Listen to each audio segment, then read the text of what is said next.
All right, I'm being tortured right now. You guys can stay tuned to find out how, why, and what.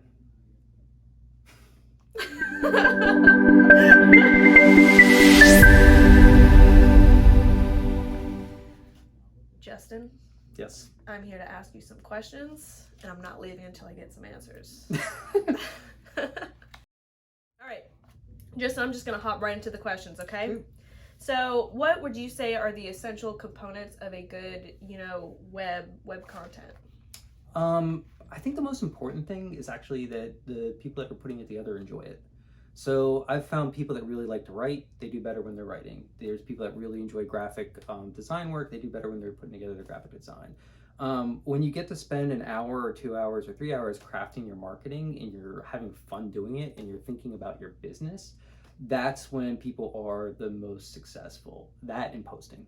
So it's really, really important that at bare minimum, you're putting out a blog once a week, an email once a week, post into YouTube or at least social media. In general, you really want to do that 3 to 5 times a week, but you can repurpose the stuff that you've already done. What I tell my clients all the time is like 80% of the work is actually getting it out there. Mm-hmm. So when you enjoy what you're doing, it's a lot easier to get it out there. When it's another task that you have to get done on your punch list for the day, that's when people I see struggle. Okay, and I guess that kind of leads into my next question with what kind of content can you create? Anything that you can post is really what it's about. Pictures, infographics, podcasts, videos like this one. Really, there's a whole bunch of different things that you can do. My favorite Steve Jobs quote is "Great artists borrow, or good artists borrow, great artists steal." So just look at what your competitors are doing, look at what other people are doing, and say, okay, well, how can I do this? How can I do it better? And how do you decide what topic or subject that you want to write or blog about or talk about? Oh, this is one of my favorite things because it's whatever you talked to your clients about last week. So think about what you did with one of your clients or one of your customers. What were they excited about? What was somebody writing about? When you really start to think about like, oh, what was that conversation that I had that got somebody excited? That's what you want to be writing about. That's what you want to be talking about. Because at the end of the day, it's not about your industry. It's about your customers. It's about your market. It's about what do they need and what do they want. Okay. And what do you wish clients would do more of to be a successful content marketer? Oh, post more at the end of the day. It's about getting it out there, right? it really, really is.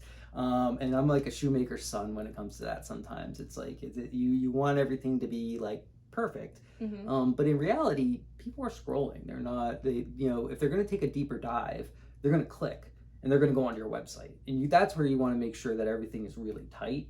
But when it comes to your social media or it comes to your email marketing or it comes to even your blog, it's not so much that the blog has to be super tight, but it's that next step. So when they go further deeper into the website and connect with you, that's what you want to pay attention to. Yeah. Now, for my last question, what do you think is probably one of the smallest tips that you've ever given your clients that has been like the most helpful? Oh, what is well, besides the checklist, because the checklist is definitely the one thing Absolutely, yes. that is the most helpful. I think it's like some of the content creation. So it's really that first section where it's snazzy. So AI.snazzy. If you're having trouble writing, it writes for you. Pixlr, because if you're having trouble creating graphics, it creates it for you. But probably the thing that the clients themselves get most excited about is Pexels and Unsplash. The fact that they find a great photo library that they can grab whatever they want whenever they want and not have any like problems with royalties or copyright issues. That's probably really one of those things that people light up the most about.